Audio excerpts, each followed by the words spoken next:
شهر رمضان الذي أنزل فيه القرآن.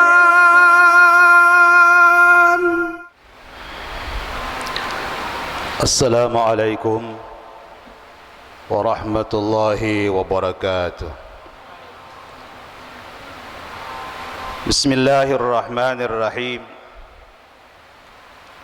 إن الحمد لله نستعينه ونستغفره ونؤمن به ونتوكل عليه ونعوذ بالله من شرور أنفسنا ومن سيئات أعمالنا. من يهده الله فلا مضل له ومن يضلل فلا هادي له. أشهد أن لا إله إلا الله وحده لا شريك له وأشهد أن محمدا عبده ورسوله لا نبي بعده. اللهم صل وسلم على نبينا محمد وعلى آله وصحبه ومن اتبع هدى. أما بعد.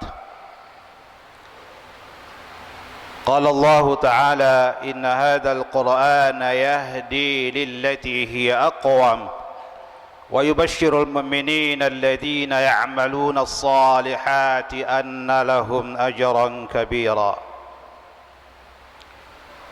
وقال رسول الله صلى الله عليه وسلم: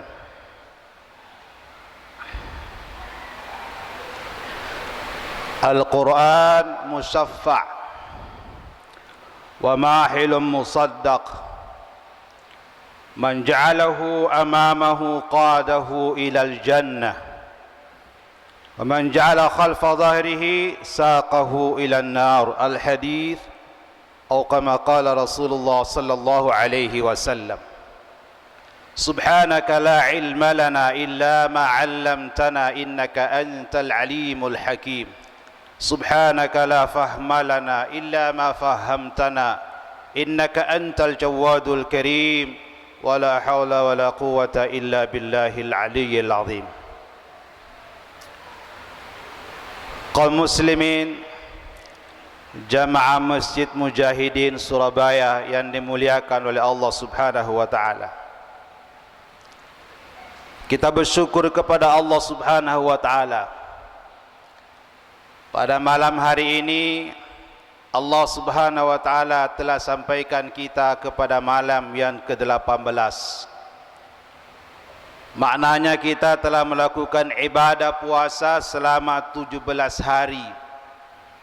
Dan kita berharap kepada Allah Subhanahu wa taala mudah-mudahan seluruh amalan yang telah kita lakukan, yang fardu maupun yang sunnah, diterima dan dilipat gandakan nilainya oleh Allah Subhanahu wa taala. Kaum muslimin yang dimuliakan oleh Allah Subhanahu wa taala. Allah Subhanahu wa taala berfirman dalam Al-Qur'an, "Inna hadzal Qur'ana yahdi lillati hi aqwam." Sesungguhnya Al-Qur'an itu memberikan petunjuk yang paling lurus dan memberikan kabar gembira kepada orang-orang yang beriman, yang melakukan amal saleh, bahwa mereka akan mendapatkan pahala yang sangat besar di sisi Allah Subhanahu wa taala. Kemudian Rasulullah sallallahu alaihi wasallam menyampaikan dalam sebuah hadis, Al-Qur'an musaffa. Sesungguhnya Al-Qur'an itu memberikan syafaat, wa mahilum musaddaq, dan penuntut yang tuntutannya dibenarkan. Man ja'alahu amamahu, barang siapa menjadikan Al-Qur'an di depannya, dijadikan sebagai pedoman dalam kehidupannya, sebagai pedoman petunjuk dalam kehidupan mereka, qadahu ilal jannah, maka dia Al-Qur'an mengantarkan dia ke surga. Wa man ja'ala khalfa dhahri, barang siapa yang menjadikan Al-Qur'an di belakang punggungnya, maknanya tidak menjadikan Al-Qur'an sebagai petunjuk pedoman dalam kehidupan mereka, saqahu ilan nar, akan menghantarkan ke neraka Allah Subhanahu wa taala. Kaum muslimin yang dimuliakan oleh Allah Subhanahu wa taala, Al-Qur'an ini merupakan kalamullah al-muta'abbad bitilawati, merupakan penyembahan bagi siapa membaca Al-Qur'an. Walaupun kita membaca hadirin mulia, misalkan kita membaca hadis, hurufnya sama dengan huruf Al-Qur'an, tetapi ketika membaca Al-Qur'an punya nilai tersendiri. Katakan dalam hadis kita baca huruf ba, di dalam Al-Quran mushaf kita baca juga ba, tapi ini berbeda di hadapan Allah Subhanahu wa taala. Rasulullah mengatakan, "Man qara harfan min kitabillah", barang siapa membaca satu huruf daripada kitab Allah itu Al-Quran, falahu hasanah, maka baginya satu kebaikan. Wal hasanatu bi'asyri amsalihha, satu kebaikan itu sama dengan 60 kali pahala. La aqulu alif lam min harfun, aku tidak mengatakan alif lam mim itu harf, tetapi alif itu huruf, lam dan mim itu berbeda-beda. Huruf itu alif mendapatkan 10 pahala, kemudian lam 10 pahala dan mim 10 pahala. Di saat kita membaca alif lam mim, itu sudah mendapatkan 30 pahala. Hadirin muliakan Allah Subhanahu wa taala, Al-Qur'an ini punya nilai tersendiri dibandingkan dengan kitab-kitab yang lain. Lafadznya daripada Allah, juga makna daripada Allah Subhanahu wa ta'ala. Dan ini merupakan pedoman kita, petunjuk bagi orang-orang dalam kehidupan mereka. Betapa banyak dalam Al-Quran, hadirin yang mulia, dalam surah Al-Baqarah, "Dzalikal kitabu la raiba fi hudan lil muttaqin." Al-Quran itu hudan, petunjuk. Syahrul Ramadan alladzi unzila fihi al-Quran hudan linnas, petunjuk bagi manusia.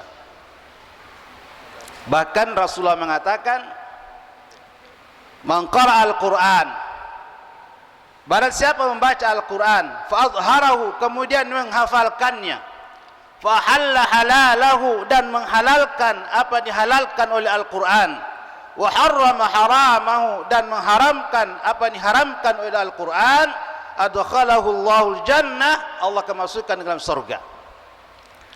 Wa syafa'ahu, masyaallah, wa syafa'ahu, dan memberikan syafaat, fi asyaratin min ahli baitihi kulluhum qad wajabat lahun nar, memberikan syafaat kepada 10 keluarganya, di mana 10 keluarga ini wajib masuk neraka dengan asbab dia menghafalkan Al-Quran, maka dia memberikan syafaat kepada 10 keluarga yang telah wajib masuk neraka. Hadirin muliakan Allah Subhanahu wa taala, maka sepatutnya kita ini, hadirin yang mulia, kalau bukan kita hafiz Quran, paling tidak anak-anak kita ini ada hafiz Quran. Kalau anak pun kita tidak ada, paling tidak mungkin mantu kita hafal Quran. Atau kalau tidak, kita mencari orang, kita biaya untuk menghafalkan Al-Quran. Karena Al-Quran, hadirin yang mulia, akan berikan syafaat kepada orang-orang atau kepada keluarga yang dimana mereka telah wajib masuk neraka. Dengan keberkahan Al-Quran akan memberikan syafaat kepada mereka, terutama dalam suci Ramadan. Bagaimana kita ini mengkaji, mempelajari Al-Quran, sehingga Rasulullah mengatakan dalam hadis kursi, Allah berfirman, "Man syaghalahul Quran an dzikri wa mas'alati a'taituhu afdala ma a'tiyas sa'ilin wa fadlu kalamillahi ala sa'iril kalam ka fadlillahi ala khalqihi." Al-hadits atau kama qala alaihi salatu wassalam. Barang siapa yang sibuk membaca, mempelajari, mengkaji Al-Quran sehingga tidak punya waktu untuk berzikir, mengingati Allah Subhanahu wa taala, tidak punya waktu untuk berdoa kepada Allah Subhanahu wa taala. Allah mengatakan, a'taituhu afdala ma u'tiyas sa'ilin, aku berikan kepada dia yang lebih baik daripada aku berikan kepada orang-orang yang berzikir dan berdoa kepadaku. Jadi Bapak hadirin mulia, kita jangan khawatir karena sibuk membaca Al-Quran, sibuk mempelajari Al-Quran, sibuk menghafalkan Al-Quran, kemudian tidak punya waktu untuk berdoa kepada Allah. Allah telah menjanjikan akan diberikan yang lebih baik daripada apa yang diberikan kepada orang-orang yang berdoa dan berzikir kepada Allah Subhanahu wa ta'ala. Hadirin mulakan Allah Subhanahu wa taala, Al-Qur'an yang akan memberikan syafaat kepada bagi orang-orang yang membaca dan menjadikan petunjuk dalam kehidupan mereka. Mempelajari Al-Qur'an dan menjadikan pedoman dalam kehidupan mereka, menjadikan petunjuk dalam kehidupan mereka sehingga kehidupan mereka sesuai dengan Al-Qur'an. Itulah orang-orang yang mendapatkan syafaat dari Al-Quran itu sendiri.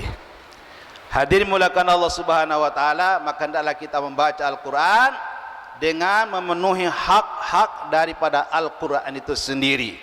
Memuliakan Al-Quran, punya adab kepada Al-Quran, sehingga Allah Subhanahu wa taala berikan kepahaman kita kepada Al-Quran dan mudah menjadikan pedoman dalam kehidupan kita. Di saat kita membaca Al-Quran hadir mulia, maka saat itu sebetulnya kita akan lebih paham siapa diri kita sesungguhnya dengan membaca Al-Quran. Satu contoh, kalau kita baca dalam Al-Quran itu, wa idza qamu ila sholati qamu kusala yura'una an-nas wa la yadhkuruna Allaha illa qalila. Kalau mereka berdiri untuk salat, mereka malas. Dan ketika beribadah pun hanya untuk dilihat oleh manusia. Dan mereka tidak mengingati Allah kecuali hanya sedikit. Ini Allah menjelaskan sifatnya orang-orang munafik. Tapi kalau kita membaca ayat ini, sebetulnya kita lihat diri kita ini. Apa saya termasuk orang-orang munafik apa tidak? Kalau saya mau sholat, apa ada rasa malas apa tidak? Kalau saudara ada rasa-rasa agak malas begitu, jangan-jangan si munafik sudah masuk dalam diri saya. Dia bukan melihat orang, tapi melihat diri kita sendiri. Kemudian ketika melakukan ibadah, apa saya ini buat ibadah, sholat, atau ibadah apa saja, kemudian niat saya supaya orang perhatikan saya, dan tidak mengingat Allah kecuali hanya sedikit saja, sibuk dengan perkara-perkara yang lain. Ini Allah menjelaskan sifatnya orang munafik.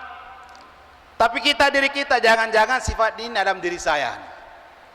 Nah, ketika sifat itu ada sedikit dalam diri kita ini, maka saat itu kita kembali bahwa ini sifatnya orang-orang munafik, saya orang-orang beriman.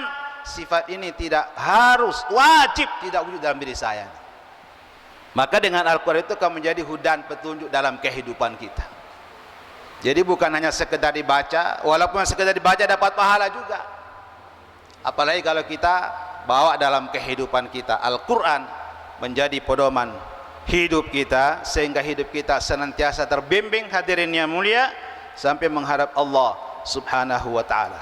Allah memberikan kepahaman kepada Al-Quran bagi orang-orang yang mempelajari dan mengkaji serta mengamalkan dan punya adab kepada Al-Quran. Satu kali kami mengadakan perjalanan ke satu negara, ketemu satu orang, Pak.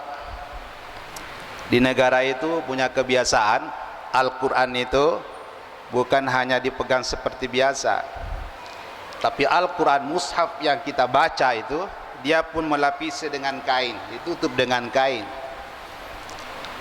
karena adabnya kepada mushaf Al-Quran itu sendiri. Pada saat saya ambil Al-Quran, kemudian saya lepas bungkus kainnya itu, saya letakkan di bawah. Orang ini marah sama saya. Dia bilang sama saya, antum ini enggak punya adab kepada Al-Quran. Padahal ini kain, Pak, kain. Kemudian dia meletakkan Al-Quran di bangku yang biasa kita pakai itu tidak boleh meletakkan benda apa saja selain Al-Quran. Katanya kurang adab kepada Al-Quran. Subhanallah. Berbeda dengan di satu tempat kami juga mengadakan safar, yang terjadi justru sebaliknya. Ketika membaca Al-Quran, Al-Quran diletakkan di depan kakinya. Meletakkan Al-Quran di depan kaki kemudian membaca. Bahkan lebih memuliakan, lebih punya adab ketika membaca Quran dari membaca Al-Quran. Membaca Quran kan begini, Pak. Iya, Pak. Membaca Al-Quran letakkan di bawah, di depan kakinya, baru baca Al-Quran. Hadirin muliakan Allah Subhanahu wa taala, sahabat Ikrimah radhiyallahu anhu, beliau ini termasuk orang yang pernah ingin membunuh Rasulullah. Kemudian dia masuk Islam. Sehingga Rasul pernah bercerita kepada sahabat, saya ini kok mimpi, saya melihat di sorga itu Abu Jahal ini punya pohon di sorga. Abu Jahal punya pohon di sorga. Ada apa ini? Pada Abu Jahal dikatakan Fir'aunnya umat itu Abu Jahal, tapi kok punya pohon di sorga? Subhanallah, hadirin yang mulia, ternyata di kemudian hari Ikrimah radhiyallahu anhu mendapatkan hidayah dan masuk Islam. Asbab daripada dorongan istrinya. Dia lari ke Yaman, kemudian dikejar, suruh kembali ke Mekah, kemudian dia masuk Islam. Ikrimah radhiyallahu anhu baru memegang mushaf saja, belum membacanya Al-Quran, baru pegang saja, dia sudah menangis. Dia mengatakan, hada kalamu rabbi, hada kalamu rabbi, ini kalam Tuhanku, ini kalam Tuhanku. Menangis, hadirin yang mulia.